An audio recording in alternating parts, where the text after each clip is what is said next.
The NFL is back. How will the Houston Texans contain the Indianapolis Colts on Sunday? And why I believe that C.J. Stroud will be a sophomore slump buster. Hard work, hard work, hard work, hard work, hard work, work. There you go. Hard work, work. Everybody doing it right. Hard work, work. That's what you say. Hard work, work. Earn more pay. Hard work. Do it every day. Hard work. Get up out of 2:45. Hard work. Ready to go and earn more pay. Hard work. Hey, what's going on, y'all? You're tuning into the Sports Talk with Big Sarge show live on YouTube. Make sure you follow me on the app formerly known as Twitter at Big Sarge Sports with a Z at the end. Follow me on the Tick and the Talk at Big Sarge Media. Make sure you subscribe to my YouTube channel at Big Sarge Media, and make sure you read all my articles at www.bigsargemedia.com. Let's, it's Friday, right? Yeah, I remember that song, Just Got Paid. Friday night. Yeah, I ain't get paid. I'm still broke. But I'm in a good mood. Like even before I started recording today, I was like singing Feliz Navidad. Feliz Navidad. I don't know why I'm thinking about Christmas in September. I don't know. Don't ask me why. I have not a clue. Before I even get this show started, I want to thank everybody who prayed for me on yesterday. You know what I've been going through the last couple of days, with my brother, my mother, and my late wife. So I appreciate that. Hand over heart. I thank you all. Hey, we made it. We made it through. Still breathing. Now that December 14th, that's going to be a rough one. But hey, we'll cross that bridge when we get to it. All right. Let's go ahead and jump right into this thing. Hey, the NFL is back. I, for one, was happy. It was almost like I was sitting on the couch like a little kid waiting on their daddy to pick them up at 6 o'clock on a Friday. Be sitting on the porch or sitting on the patio waiting to see the car pull up, sitting on the curb. You got your bags packed. You just waiting on your dad to show up. And then when he pulls up at 6 o'clock, the biggest smile comes on your face. That's how I felt when the game finally started. Now, when they had that delay, I was like, wait a minute, hold on, time out now. Hold on. Pops, you said you was going to be here at 6 o'clock. It's 6:30. Where you at? No, ain't no such thing as traffic. You knew a long time ago. 6 o'clock is the time. You should have left early. That's how I felt last night waiting on the NFL game to start. The game between the Kansas City Chiefs and the Baltimore Ravens. I'm like, hey, man, when is this thing going to start? Finally did. And I was happy. That was a really good game. The Kansas City Chiefs defeated the Baltimore Ravens by a score of 27-20. Here's a couple of takeaways I had from that game. Like, it just made me think. So, the Chiefs got a cheat code in rookie Xavier Worthy, right? They got a cheat code. For real, he's a walking cheat code with that speed. With that speed, and it's almost unfair because they lose Tyreek Hill and then they replace him with Xavier Worthy. Now, I know a couple of years down the line, but still, they got somebody who has the exact same speed or better than Tyreek Hill. I don't know. Who do y'all think will win in a foot race between Xavier Worthy and Tyreek Hill? Because Tyreek is fast. He's fast. But Xavier Worthy is fast too. It's almost like when Xavier Worthy is running, it's almost like he's running full speed, but it looks like he can get to another level. It looks like he can take his speed up another level and get out of here.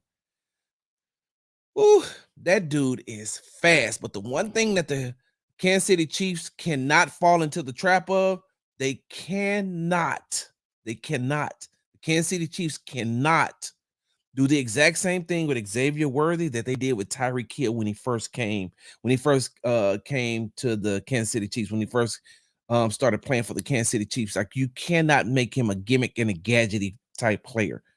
Like, yes, you can run some trick plays, you can run some gadget plays, but you can't get him stuck into that box, because if you get him stuck into that box of just using him on gimmicks and gadgets and the defense coordinators pick up on that, you're losing. And I think that what the Kansas City Chiefs might have done, they might have learned from when they had Tyreek Hill. because in all honesty, even at this point right now, I think that Xavier Worthy is a better route runner than Tyreek Hill was when he first got into the league. Like, because I've watched Xavier Worthy play in college. So I think that he's a better route runner. But once Tyreek Hill learned how to run routes, it was over. It was over. And they started using him more. They started using him more and more and more. So they can't get caught up in that. And can't get caught up in using Xavier Worthy only on trick plays. They can't make him a gimmicky type players.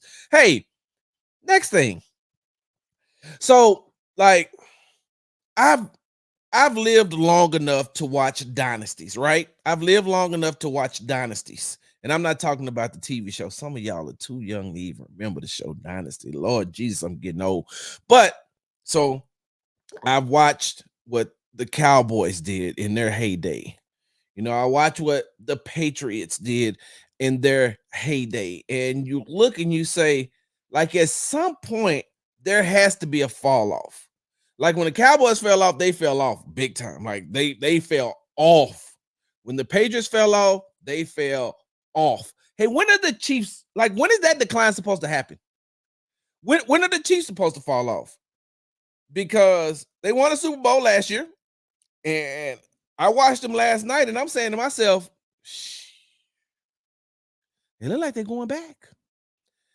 Like, don't get me wrong.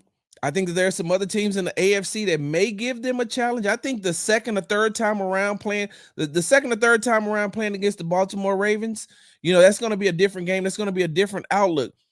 The Houston Texans, if they do what they're supposed to do and stay healthy, they can give them a challenge. But man,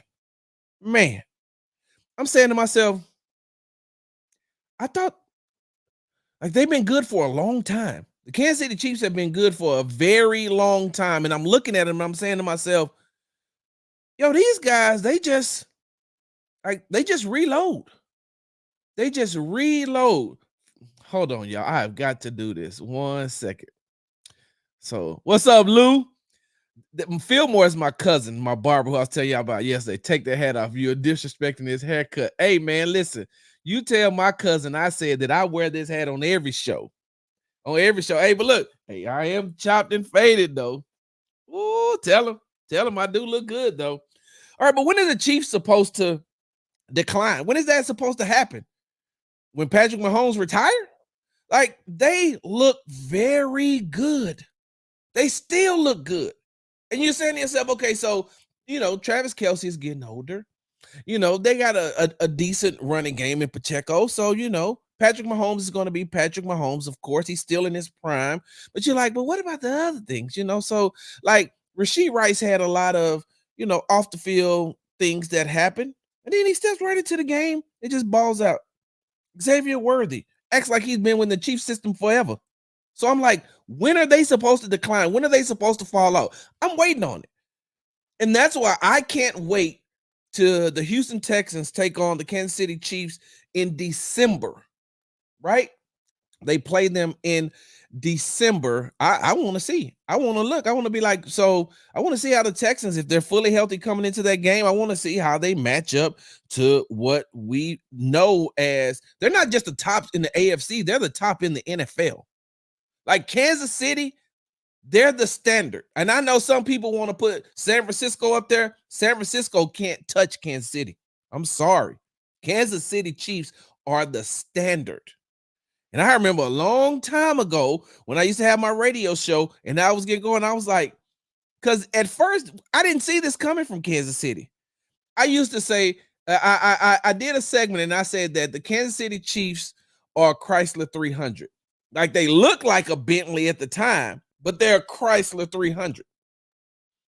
Yeah, they the Bentley. Like they got the Bentley that you can't get, like one of one. It's only one that's being made.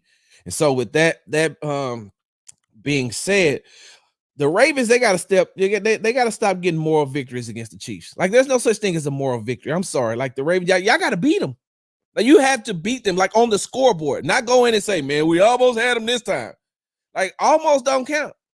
Almost only counting what? Horseshoes and hand grenades. Ain't that what that old saying used to go? Like almost Almost Doesn't Count. Didn't Brandy make a song like that called Almost Doesn't Count? I'm sorry, y'all. I almost went down memory lane. Woo! Hope my wife ain't watching this. But you got to stop getting these moral victories. At some point, y'all got to win. You can't say, oh, the refs did this, the refs did that, and we'd have done this, and we'd have done that. No, at some point, you got to beat them. And until you beat them, they're going to always have in the back of the mind that they can beat you. So you got to get it together. And I know that it's early. But, hey, man, Derrick Henry, like they brought you in there for a reason. They brought you in there for a reason.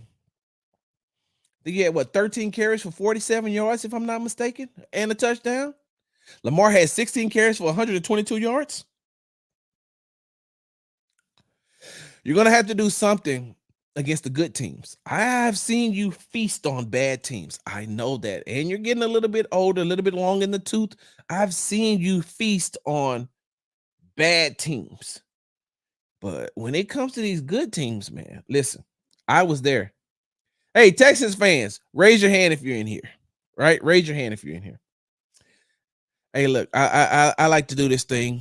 It's like I stumbled across a photograph. It kind of made me laugh. It took me way back down memory lane. December 17, 2023. Who remembers that day? I do. I was there. December 17, 2023. Tennessee Titans, Houston Texans. Yep. Held Derrick Henry to 9 yards rushing. Like 9. Like 9. He didn't even get double digits in rush. He couldn't even get 10 yards. I think it was 16 carries? Wasn't it 16 carries for 9 yards? Yeah. Hey, if hold on. Hey, look, BG said he was there. Hold on. BG said he took his kids to that game. Hey, BG, I got a question for you. Hey, that's the game that they wore the Houston Oilers throwbacks, right? They were trying to make a statement like, yeah, look at us. We're going to be petty, and we're going to wear the Houston Oilers throwbacks on the day that we play the Houston Texans. And they honored Billy White Shoes Johnson. I think Warren Moon was in the building. I think that Earl Campbell was in the building. And they lost to the Texans without C.J. Stroud. They lost to Case Keenum. Yep. Yeah. So, wait, was that not the day? Maybe I'm thinking about the wrong day. I know I was there when they tried to show up the Houston Texans by wearing that. Yeah. I digress. So here's the bigger question, though. And here's the bigger question that I have for you all. What did the Houston Texans learn last night by watching the two teams that they have to play in December, less than a week apart? Less than 5 days. In December, they played the Kansas City Chiefs on the 21st of December, and then they turn right back around on Christmas Day, the 25th, and play the Baltimore Ravens. Like, turn right back around and play them. Play those two teams that you watched play last night. That one team that looks like a powerhouse, and that other team who, although they keep getting moral victories, are still really good. Like, did the Texans learn anything, though? Because I'm wondering, like, listen, they learned Xavier Worthy is fast. They learned that, I'll tell you that much. But I guess my question would be is, how much can they use? How much will the Texans be able to use from week 1 to the time that they play them in the later half of the season? The last half of the season, as a matter of fact. That's that 4-game stretch where I think they play the Dolphins, the Chiefs. Yeah, they play the Dolphins, the Chiefs, the Ravens, and the Titans, I think, are the last game. And so how much do you think that they will take from that first game? Because by the end of the season, a lot of things have been changing. We're talking about when the injuries come into play, the injuries are going to be a factor.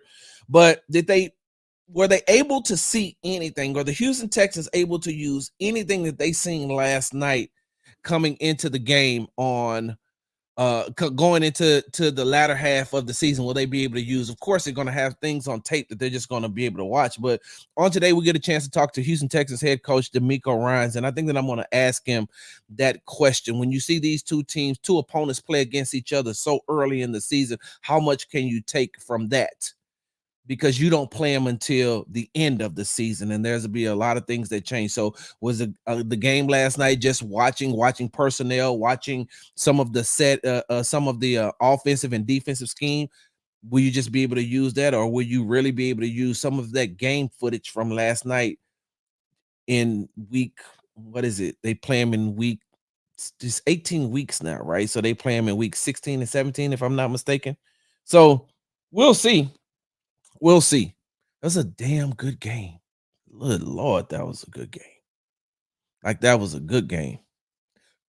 I'm glad that I'm glad that the NFL is back. And that's the crazy part about it is we got football on Thursday night, and tonight, Friday night, we get a chance to watch the Green Bay Packers take on the Philadelphia Eagles. For those of you all who don't know, my wife is an avid Green Bay Packer fan. She even has some ownership, like she got some stock in the Green Bay Packers. And if you know, I shouldn't have to tell you that the Green Bay Packers don't have an owner. You should already know that as a football fan. But so this morning when I was walking to the car, I said, "Hey, you want to go to the movies tonight?" She's like, no."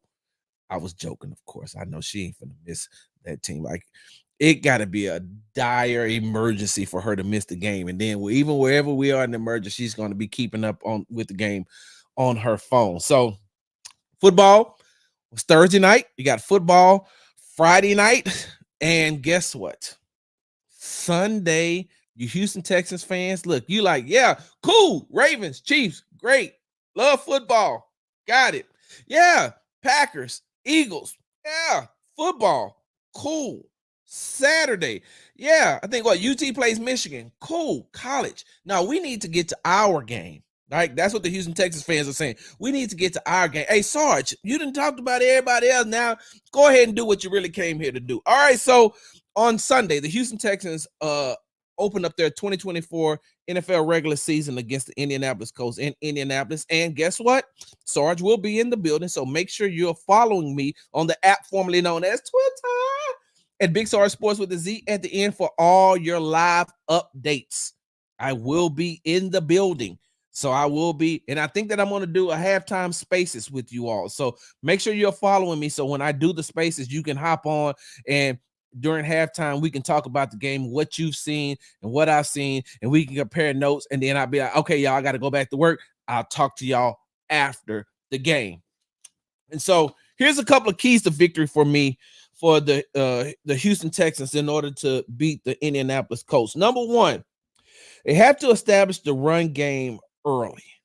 And the reason why I say they have to establish the run game early is because the Indianapolis Colts have a core front four, two on the defensive line, two at the linebacker position. The defensive tackles, Grover Stewart and DeForest Buckner, and then the linebackers, Zaire Franklin and EJ Speed. So that core four, they move in unison. And that's important because even on yesterday when we talked to Texans defensive coordinator Matt Burke, he was saying how it's important for the defense to move in unison. We can't have one side of the defense doing one thing and the other side of the defense doing something else. We have to move in unison. And so when you're talking about Buckner and Stewart and Franklin and Speed, they all move. They know each other. They are in sync. And so it's going to be the Houston Texans will have to establish that running game very, very early with running back Joe Mixon. And one of the issues that the Houston Texans are going to face is this will be Kenyon Green's first time playing with Juice Scruggs at center. Now they have some continuity. They're kind of on the same page because they worked out together. They worked out in the offseason together. Juice stayed in Houston so he could work out here and work out with Kenyon. And so during training camp and preseason game, we seen them being able to move in unison a little bit. But like this is now it's the real game. it's the real game. And you're starting right out of the gate going up against the defensive tackles that I'm saying to myself, that's a heavy load, a heavy load. And when you got a second-year player in center Juice Scruggs, and when you got Kenyon Green coming back off of an injury, never played a regular season snap with CJ Stroud. You still got to get used to the cadence. You still got to get used to just CJ doing what he's doing. Like it's one thing to do it in training camp. It's one thing to do it in a preseason game. It's a whole nother thing when you're doing it regular season and you're doing it continuously. And so on one side, you have to worry about how Kenyon Green and Juice Scruggs will be able to handle one defensive tackle. And on the other side, you got to worry about how Juice Scruggs and Shaq Mason are going to be able to handle that, the other defensive tackle. And that core group, that interior group has to be able to work together to establish some type of running lanes for Joe Mixon, because those two defensive tackles are going to be coming. And then if you get past them, now you get to the second level. And on that second level, now you're taking on two of the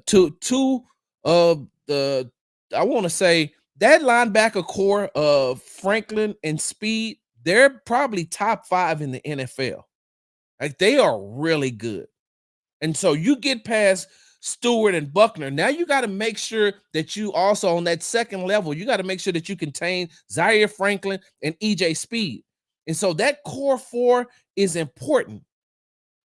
And when you're playing with the offensive line, of course, you got Titus on one side at right tackle, you got Laramie at one side, left tackle, you got Shaq Mason, but Kenyon Green and Juice Scruggs, they're going to have to they're going to have to learn each other real quick and learn the signals and learn Scruggs.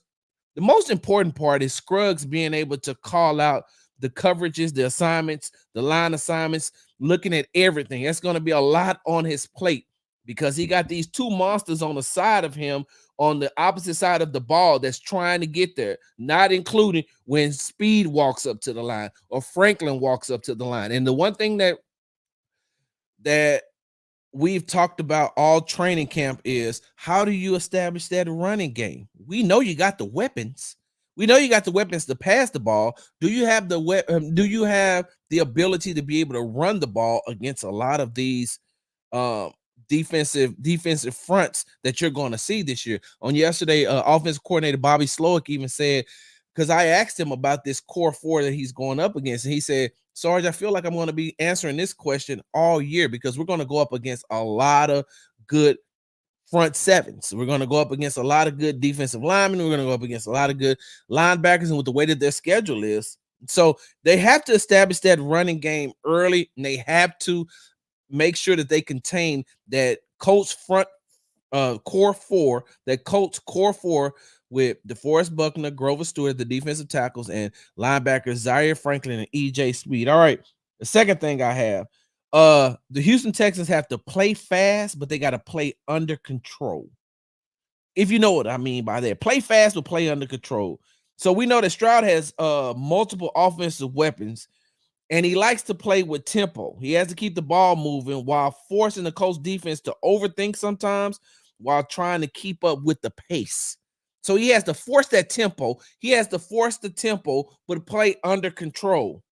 And then listen, for as good as Zaire Franklin and EJ Speed are at the linebacker position, they're great against the run. You got to get them in. If you get them in coverage, you can beat them because they're not used to having to cover so much. And with the amount of weapons that the Houston Texans have, the amount of offensive weapons that the Houston Texans have, as far as wide receivers, tight end, and even with Joe Mixon coming out the backfield, that's a lot of pressure on those two. Because now they can't just be aggressive and keep running downhill because they got to stop and wait and watch what's going on. And with a quarterback like CJ Stroud, he'll pick you apart. And first of all, he'll pick on you, and then he'll pick you apart. And so what they have to do is Bobby Slowick and CJ Stroud, they got to play with tempo. They got to play under control. They got to keep the ball moving. Got to keep the ball moving. And at some point, that defense of the Indianapolis Colts is going to break if you play this way, because they don't have they tend to overthink sometimes. They'll overthink. They'll overthink, they'll overplay. I seen a lot of that last year, and I know this is a different team this year. They got a different team, whatever the case may be. But if CJ forces the tempo, he's going to put the defense on their heels. And now not only is the defensive coordinator thinking about what's going on, the players on the field are thinking about what's going on. All right, let me hurry up. Number 3, you got to contain Jonathan Taylor.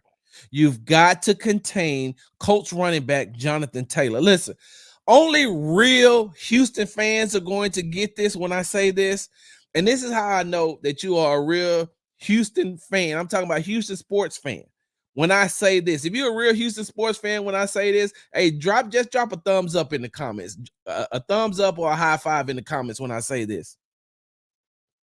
Jonathan Taylor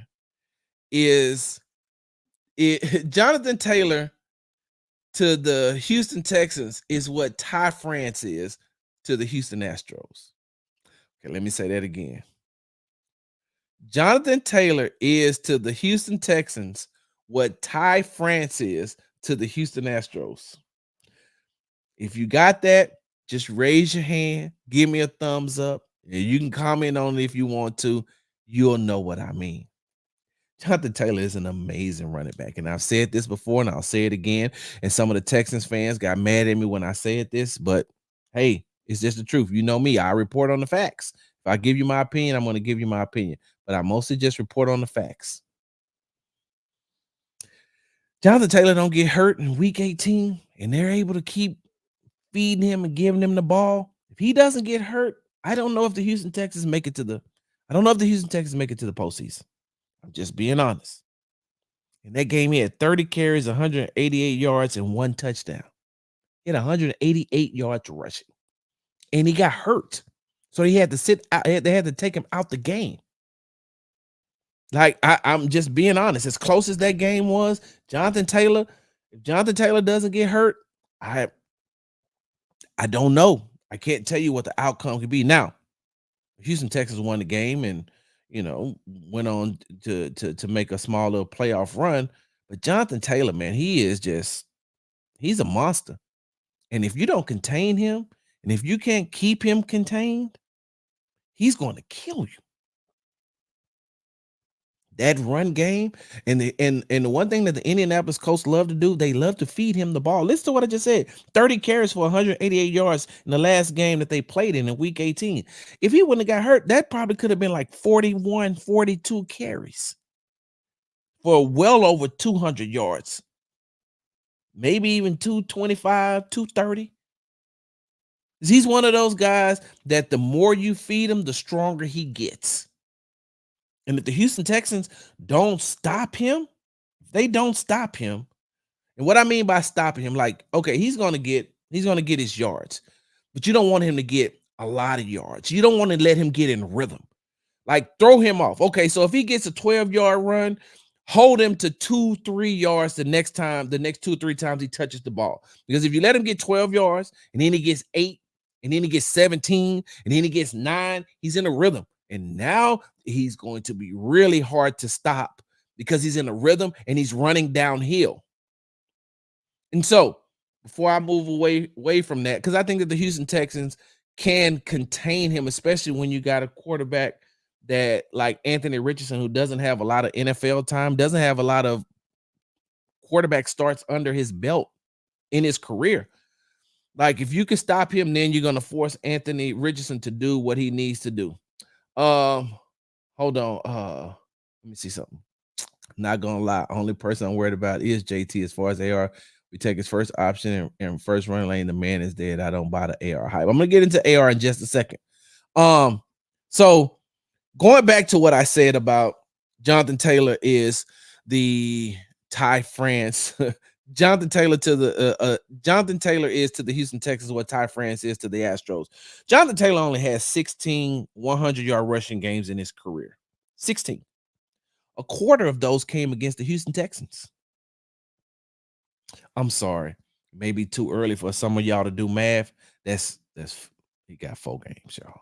He got 4 100-yard rushing games because I know it's a little bit early. Some of y'all got kids. Y'all doing this new math. They won't let you carry the one. They want you to break down the numbers. They want you to use sticks, rocks. They want you to use everything that you need to use in order to get to what they need to get to. He got 16 100-yard rushing games. He got 4 against the Texans, and the last time they played, he had 30 carries for 188 yards. Hold on, let me see this. Miles and that cognac. I have to disagree. Even if they scored on that drop pass, Stroud would have almost would have had a minute to go down the field and score, and seeing they couldn't stop Collins, I still believe Houston would win. Let me ask you a question on Miles and that cognac and that yak. That's a nice screen. That's a nice name. That's a nice username. I like that. Miles and that cognac. I got a question for you though. So if they convert and get that first down with the healthy Jonathan Taylor, right? I mean, we're using the analogy of having a healthy Jonathan Taylor. You don't think they're gonna run the ball and run the clock down? I mean, I'm sorry. I know that they have to score. I know that they have to score a touchdown in order to win the game. But they've running like that. If they're getting that running game going, like they're just gonna keep trying to run and drain the clock and try to score. They're not trying to score quickly and leave time on the clock. I don't know how much time they would have probably left on the clock. But I don't know if that's enough time because remember, early in the season, we watched when the Texans played the Falcons, what should have been the game-winning touchdown from Stroud to Schultz. That should have won the game. And what happened? Falcons drove right back down, kicked the game-winning field goal, and so he said, well, if they would have converted that first, I would have prayed for a miracle. Of course. But so like I was saying, though, reason why I use the Ty France analogy is because Jonathan Taylor only has Jonathan Taylor has 1,600-yard rushing games, and he has 4 of those against the Houston Texans. So they got to contain Jonathan Taylor. And the last thing that I have on the Houston Texans keys to victory in order to defeat the Colts in their 2024 NFL regular season opener in Indianapolis, don't let Anthony Richardson play catch with rookie wide receiver Adonai Mitchell. Some of y'all, let me say it again. Don't let Anthony Richardson play catch with Adonai Mitchell. Now, I know that they have other wide receivers. I know they have other competent wide receivers on that team, but just like you watch what Worthy was able to do last night, Adonai Mitchell is a better wide receiver than Worthy. And so what I mean by that is that he runs better routes. He doesn't have the top end speed like Worthy, but he does have speed. He catches pretty much everything you throw to him. Now remember, he started out his career at the University of Georgia. He a 2-time national champion too, which is good that the Houston Texans got somebody that has went up against him in practice in rookie cornerback Kamari Lassiter out of Georgia. He's went up against this guy, so he knows his tendencies. And even though Mitchell ended his college career at the University of Texas, he still was at the University of Georgia, and Kamari Lassiter has went up against him. And so which that probably will be the matchup. You'll probably get a lot of that. You'll probably get a lot of Adonai Mitchell and Kamari Lassiter being matched up. But you can't allow Anthony Richardson to play catch with this guy, because if he starts playing catch and he gets in the rhythm, right? If he gets in the rhythm, then it's going to be hard to stop. Now, and hold on. Let me say this. That's asking a lot, because Anthony Richardson only has 4 NFL games in his career. He's only played in 4 NFL games. And so this is almost the equivalent to him being a rookie again. Like 4 games in an NFL season is not a lot. It's not a lot. And that's why later on today I'm going to release some sound that I have from talking to Jimmy Ward, talking to Jalen Petrie, talking to Aziz Al Shair, talking to Jake Hansen, talking to Henry Toa about going up against Anthony Richardson and how do you prepare for him, knowing that he only has that small sample size of games in the NFL. How much of the college tape do you use? Do you go back to the college tape? And so, how much can you use to prepare for him? Because you really didn't get a chance to see him play his entire rookie year because he got hurt.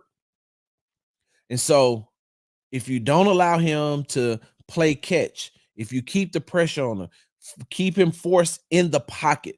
Because the one thing that I have not seen, he has not proven coming out of Florida or his 4 games last season during his rookie year. I don't know how good of a pocket passer he is. I know he's a freakish athlete. The good thing for the Houston Texans is they got 2 freakish athletes that play defensive end. So you know, if you can't really step up in that pocket, you can step up in the pocket, but it's going to be congested in that pocket. And you may be able to find some slip some holes to be able to run, but it's going to be so much congestion around you because your offensive coordinator has to take into account that you got Danielle Hunter and Will Anderson Jr. coming at you. And so you're not going to be able to spin out, get out of the pocket and do what you need to do because those guys.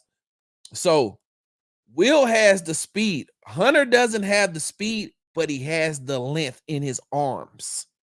And so you get to run and he'll reach out and grab you.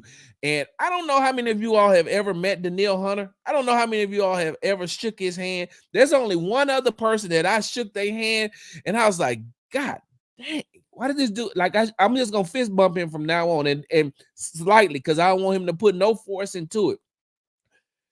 Danielle Hunter, every man shook my hand, man. And I said to myself, like, I'm doing like this to try to get the blood flowing back in my hand. Him and Adrian Peterson.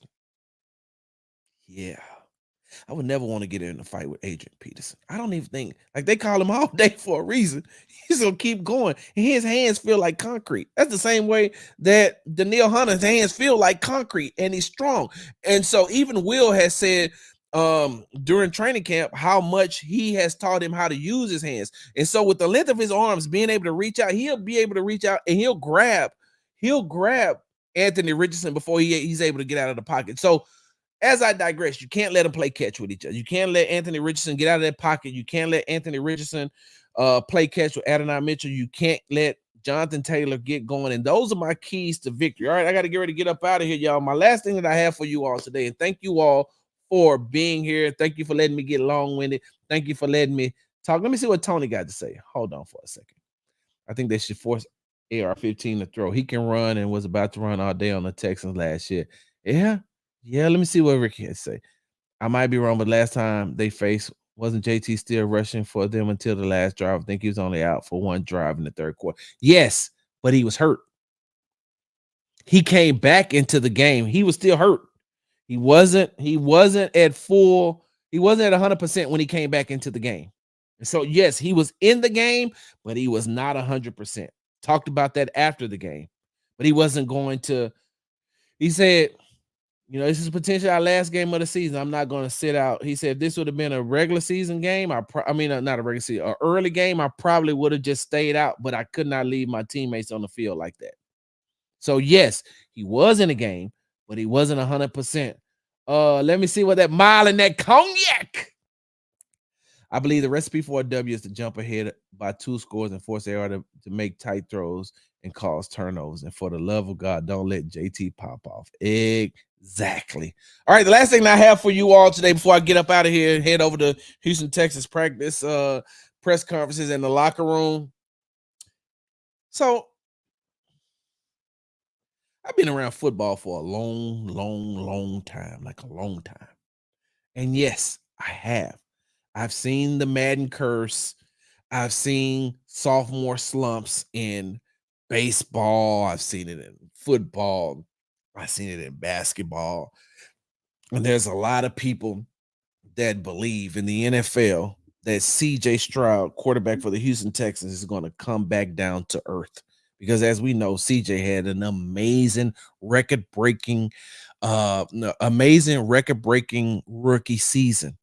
And if he'd have set out, I mean, if he wouldn't have set out 2 games for being injured, he'd have set the bar so high that well, first of all, Caleb Williams' 2 arms too short to have the rookie season that CJ Stroud had last year. Let me say it again. Caleb Williams, quarterback for the Chicago Bears, his arms are too short to have the rookie season that CJ Stroud had last season. Now, I know you're wondering, like, Sarge, where the hell did that come from? We don't play the Bears until next week. I know. I was having this discussion on social media in this group because a guy on the podcast said, "Yeah, man, I think Caleb Williams is going to have a better rookie season than CJ Stroud." And I said, I wonder if that's a gummy, if it's liquid, if it's a blunt, if it's a joint. Is it an edible?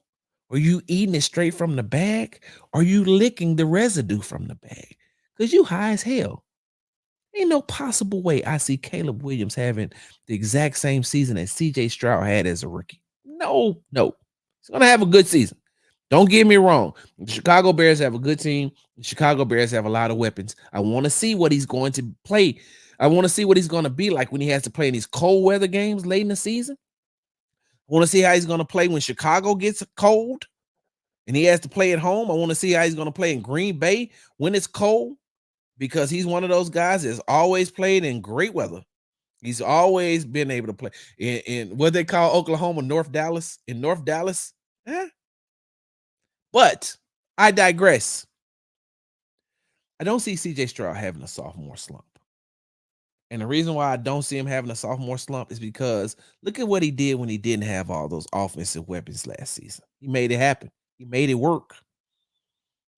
And if everybody stays healthy, if he can get Tank healthy for a full year, if he can keep Nico, if he can keep Stephon Diggs, if he can keep Schultz, if he can keep Brevin, if he can keep Mixon, like, he has too many offensive weapons to have a sophomore slump. Now, hear me out. Hear me out. He will have bad games throughout the season. He will have bad games. He won't have a bad season. Not CJ Stroud. No.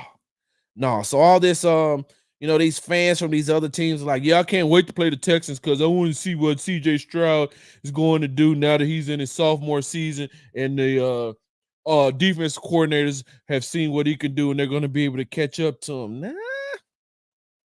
Because the one thing that CJ is, process is quick. We've talked about this before. I'm going to say it again. One thing that CJ does, he processes real quick. And he's accurate. So when you have those 2 type of things in your bag, and when CJ gets in his bag as soon as he steps on the field.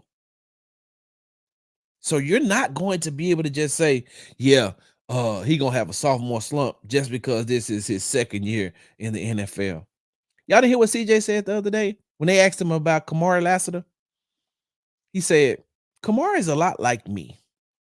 When I came into the league, I didn't think of myself as a rookie. I know that I was a rookie, but I didn't think of myself as a rookie. You know what I thought of myself as? A football player.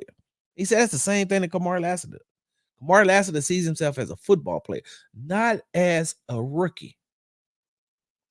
So if CJ didn't think of himself as a rookie last season, what do you think he's thinking right now? And Nick said, hey, man, hold on. So we know we're getting Tank back, and we know we're getting Tank back healthy. I done signed Dalton Schultz for you. You're going to have him for a while. I signed Nico for you. You're going to have him for a while. But you know what, though? You know what, CJ? Because you did right by us. You got us back to the playoffs. I mean, your play helped us get back to the playoffs. You've been nothing but good since you've been here. They voted you captain as a rookie. Hey, hold on. Let us reward you.